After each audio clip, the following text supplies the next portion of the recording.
जय हिंद। बिहार शिक्षा केंद्र में आप सभी का स्वागत है। कैसे हैं आप सभी? आशा करते हैं कि अच्छे से पढ़ाई कर रहे होंगे। और जो ऐसे बच्चे जो हमारे चैनल पर नए हैं, चैनल को सब्सक्राइब करें, लाइक करें और शेयर करें, ज़रूर करें। आज की क्लास में हम लोग क्या पढ़ेंगे? आज की क्लास में हम लोग ऋतु परिवर्तन के बारे में बात करेंगे कि ऋतु परिवर्तन कैसे होता है, ऋतु परिवर्तन का क्या कारण है। ठीक है, आइए इस क्लास की शुरुआत करते हैं। देखिए, ध्यान से समझना है, आपको किसी भी प्रकार का कोई दिक्कत नहीं होगा, समझने में कोई दिक्कत नहीं, अच्छे से समझाया जाएगा। और वैसे बच्चे जो पढ़ना चाहते हैं क्लास 6 एक क्रमबद्ध तरीके से, उनको बताएं और इस चैनल से जोड़ें। ठीक है, आइए शुरुआत करते हैं। सबसे पहले बात करते हैं, प्रीवियस क्लास में हम लोग कहाँ तक पढ़ चुके थे कि पृथ्वी की गति जो दो प्रकार की होती है। पृथ्वी की गति कितने प्रकार की होती है? देखो बाबू, ध्यान से समझना है। प्रीवियस क्लास का पहले रिवीजन कर लेते हैं, उसके बाद आज की क्लास के अध्ययन करेंगे। देखो, पृथ्वी की गति हम लोगों ने कहाँ तक पढ़ा था? पृथ्वी की गति प्रीवियस क्लास में क्या पढ़े थे कि पृथ्वी की गति जो है दो प्रकार की होती है। कितने प्रकार की? दो प्रकार की। एक घूर्णन गति, एक को क्या बोलते हैं? घूर्णन गति। और दूसरा है परिक्रमण गति। दूसरा परिक्रमण गति। घूर्णन गति का मतलब हुआ कि अपने अक्ष पर घूमना, यानी पृथ्वी जब अपने अक्ष पर ही घूमती है उसे बोलते हैं घूर्णन गति। या इसको एक उदाहरण से समझाए थे कि जैसे जिस प्रकार से आप लट्टू नचाते हैं, क्या एक अक्ष पे ही घूमती है या एक ही जगह पे घूमना क्या कहलाता है? घूर्णन। तो ये हो गया घूर्णन गति। और परिक्रमण गति यानी किसी वस्तु के चारों ओर घूमना परिक्रमण कहलाता है। परिक्रमण कहलाता है। तो इसका परिभाषा क्या बोले थे? पृथ्वी की परिक्रमण गति का मतलब क्या हुआ कि पृथ्वी जो सूर्य के चारों ओर एक स्थिर कक्ष में चक्कर लगा रही है, इसी को क्या बोलते हैं? परिक्रमण गति। उसके बाद हम लोगों ने क्या बात किया? घूर्णन गति को दैनिक गति भी बोलते हैं। क्या बोलते हैं? घूर्णन गति को दैनिक गति भी बोलते हैं, क्योंकि प्रतिदिन होता है। घूर्णन गति एक घूर्णन पूरा करने में, पृथ्वी जो एक घूर्णन पूरा करने में कितना समय लेती है? 24 घंटा। 24 घंटे का समय लेती है। और एक परिक्रमण पूरा करने में 365 दिन लगभग। 365 दिन लगभग। घूर्णन गति क्या बात किए थे प्रीवियस क्लास में? एक बार देखिए, इस तरह से अक्ष है। देखो बाबू, ध्यान से समझना है। इसे क्या बोले थे? अक्ष। पृथ्वी का अक्ष जो है काल्पनिक रेखा है, यानी इसे माना गया है, ग्लोब पे हम लोगों ने माना है, लेकिन वास्तविक में पृथ्वी में कोई अक्ष नहीं है, एक काल्पनिक रेखा है। ठीक। और ये जो है अच्छे है अक्ष जो है अपने 23.5 डिग्री पे झुकी हुई है। पृथ्वी का अक्ष कितने डिग्री पे झुकी हुई है? 23.5 डिग्री। 23.5 डिग्री। और इसे क्या बोले थे? समतल, कक्षीय समतल। कक्षीय समतल। कक्षीय समतल। और क्या बोले थे? ये जो कक्षीय सतह से अक्ष जो कितना डिग्री का कोण बनाता है? कितना डिग्री का कोण बनाता है? तो 66.5 डिग्री। 66.5 डिग्री का कोण बनाता है। और घूर्णन गति के कारण ही क्या होता है? दिन और रात होता है। और परिक्रमण गति के कारण मौसम में परिवर्तन होता है। आज की कक्षा में बात करेंगे परिक्रमण गति का, कि किस प्रकार से परिक्रमण गति के कारण ऋतु में परिवर्तन होता है। गर्मी, सर्दी, इस तरह का ऋतु में परिवर्तन होता है लगभग। ठीक है, तो आइए शुरुआत करते हैं। वैसे बच्चे जो प्रीवियस क्लास नहीं देखे हैं तो जा कर के देख सकते हैं, उसके बाद इस क्लास को करें। सबसे पहले बात करते हैं कि पृथ्वी जो अपना परिक्रमण काल या पृथ्वी का परिक्रमण अवधि जो कितना है, पृथ्वी जो है सूर्य के चारों ओर, सूर्य के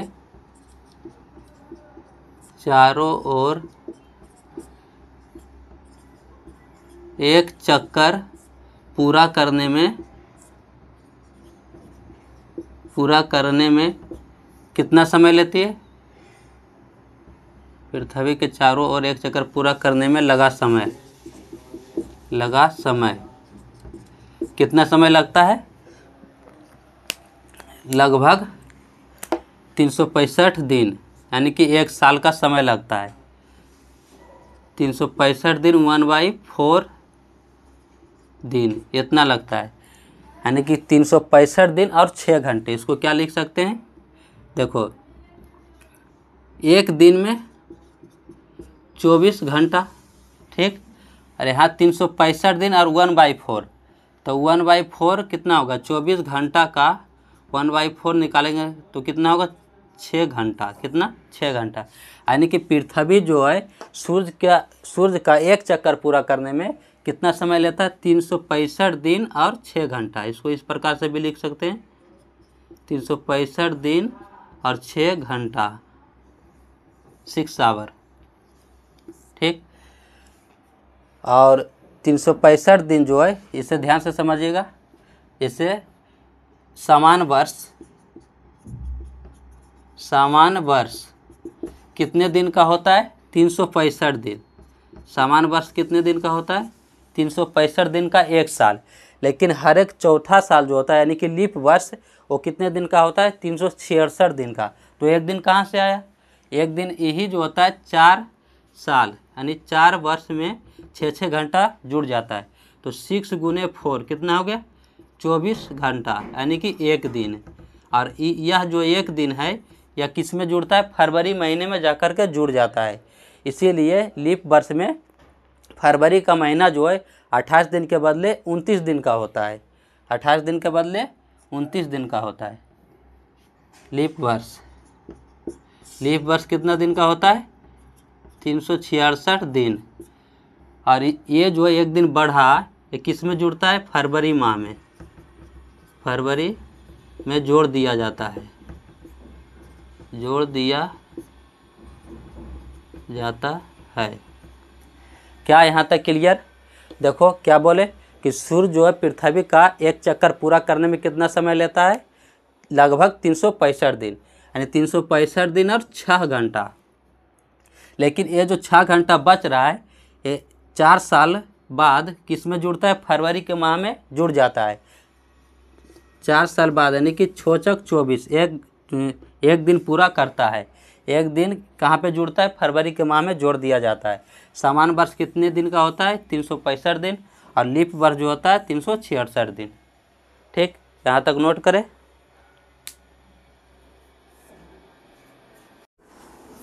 चलिए आगे बात करते हैं। देखिए, ध्यान से समझिएगा। देखो बाबू, सूरज की किरणें इस समय जो है कर्क रेखा पे सीधी पड़ती है। कहाँ पे? कर्क रेखा पे सीधी पड़ती है। 21 जून की स्थिति क्या समझते हैं? सबसे पहले 21 जून की स्थिति, यानी सूर्य की किरणें कर्क रेखा पे सीधी पड़ती है। इसका मतलब है कि कर्क रेखा किस गोलार्ध में? उत्तरी गोलार्ध में। तो उत्तरी गोलार्ध में कौन सा मौसम होगा? ग्रीष्म ऋतु। उत्तरी गोलार्ध में कौन सा मौसम होगा? ग्रीष्म ऋतु। और इसके जस्ट विपरीत, इसके विपरीत दक्षिणी गोलार्ध में कौन सा मौसम होगा? शीत ऋतु। दक्षिणी गोलार्ध में शीत ऋतु। और यही स्थिति 22 दिसंबर को समझते हैं। 22 दिसंबर को जो सूर्य की किरणें मकर रेखा पे सीधी पड़ती है। कहाँ पे? मकर रेखा पे सीधी पड़ती है। तो मकर रेखा जो कौन से गोलार्ध में आता है? दक्षिणी गोलार्ध में। तो यानी दक्षिणी गोलार्ध में ग्रीष्म ऋतु। दक्षिणी गोलार्ध में कौन सा ऋतु होगा? ग्रीष्म ऋतु। और इसके विपरीत उत्तरी गोलार्ध में कौन सा होगा? शीत ऋतु। इसके विपरीत उत्तरी गोलार्ध में शीत ऋतु। और सूर्य की किरणें 21 मार्च और 23 सितंबर, यानी विषुवत रेखा पे सीधी पड़ती है। किस रेखा पे? विषुवत रेखा पे सीधी। इस स्थिति को विषुव बोलते हैं। इस स्थिति को क्या बोलते हैं? विषुव। विषुवत रेखा पे सीधी पड़ रही है, यानी कि ना ज़्यादा गर्मी ना ज़्यादा ठंडी। तो उत्तरी गोलार्ध में बसंत ऋतु क्या होगा, उत्तरी गोलार्ध में बसंत ऋतु और दक्षिणी गोलार्ध में शरद ऋतु।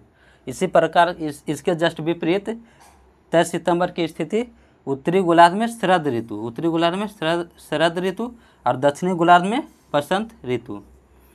देखो ध्यान से समझना है, एक बार फिर से समझिए क्या बात की है कि 21 जून की स्थिति, सबसे पहले बात करते हैं 21 जून की स्थिति में कर्क रेखा पे सूरज की किरणें सीधी पड़ती है। तो कर्क रेखा में सीधी पड़ती है, इसका मतलब हुआ कि उत्तरी गोलार्ध में सूरज की किरणें अधिकतर सीधी पड़ती है, ध्रुव की तरफ जो क्या होता है तिरछी होती जाती है।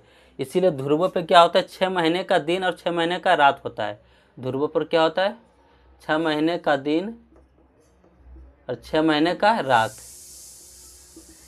रात होता है। ठीक,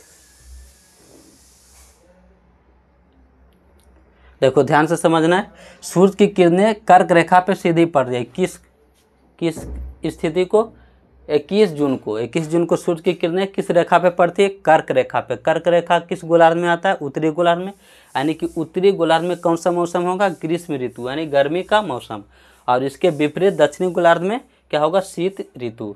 ठीक, और यहाँ 22 दिसंबर की स्थिति देखते हैं तो क्या होता है, मकर रेखा पे सूरज की किरणें सीधी पड़ती है, यानी उष्मा अधिक कहाँ प्राप्त होती है, दक्षिणी गोलार्ध में। जब दक्षिणी गोलार्ध में उष्मा प्राप्त होगी अधिक तो क्या होगा, दक्षिणी गोलार्ध में ग्रीष्म ऋतु यानी गर्मी का मौसम। और इसके विपरीत क्या होगा, उत्तरी गोलार्ध में शीत ऋतु, यानी हम सब किस गोलार्ध में आते हैं, उत्तरी गोलार्ध में। तो 22 दिसंबर को देखेंगे हम सब के मतलब भारत में क्या होता है, ठंडी का मौसम रहता है कि नहीं, ठंडी का मौसम रहता है। और ये दोनों स्थिति देखते हैं 21 मार्च और 23 सितंबर, ये दोनों स्थिति में क्या होता है, सूरज की किरणें विषुवत रेखा पे सीधी पड़ती है। कहाँ पे, विषुवत रेखा पे, ना ज़्यादा गर्मी ना ज़्यादा ठंडी। ठीक, तो उत्तरी गोलार्ध में कौन सा ऋतु होता है, बसंत ऋतु। उत्तरी गोलार्ध में कौन सा ऋतु, बसंत ऋतु, और दक्षिणी गोलार्ध में शरद ऋतु 21 मार्च को। और यही स्थिति देखते हैं 23 सितंबर को, तो क्या है, उत्तरी गोलार्ध में शरद ऋतु और दक्षिणी गोलार्ध में बसंत ऋतु। ठीक, आशा करते हैं कि यहाँ तक आपको अच्छे से समझ में आया होगा। यदि जिस बच्चे को समझ में कम आया है तो वीडियो को फिर से चला करके देखें, ज़रूर समझ में आएगा। ठीक है, आज यह अध्याय समाप्त होता है। ठीक है, धन्यवाद।